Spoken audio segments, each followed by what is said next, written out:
好啦，乡亲啊，继续来看人力银行调查大家心目中理想的爱人啊。这个上班族无分男女，因为理想的爱人啊，第一名拢是公务人员，啊，女大学生上爱的是工程师，男大学生上爱的是老师。今天晚上的妆化得很简单，口红全都留在杯子上了，但是却没去补妆，这说明她平常不常化妆。 伫爱情内想要做侦探，你介意的敢是医师、律师、工程师？那呢，你要准备好是唔通想意外。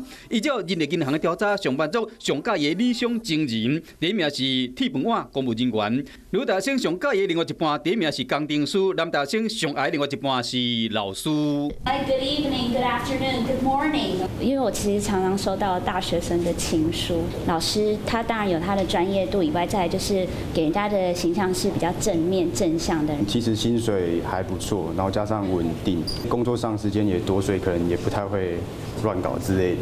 对，因为这次的疫情，因为相对呢有很多产业的人可能面临了裁员，甚至是被减薪，但是公务员就相对比较稳定。你说你有点难追，想让我真爱而对。 调查嘛发现讲，大学生真歹入，因为上班族对情人期待的月俸是69000几，因为大学生对情人的期待薪水是8万元。 大学生当然我蛮讶异的，竟然比上班族来的多，他们是不是没有什么概念？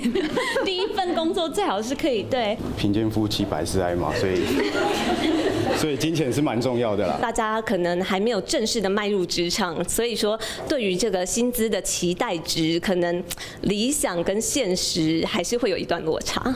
出社会才知影讲钱歹赚，对另外一半薪水要求袂使伤悬。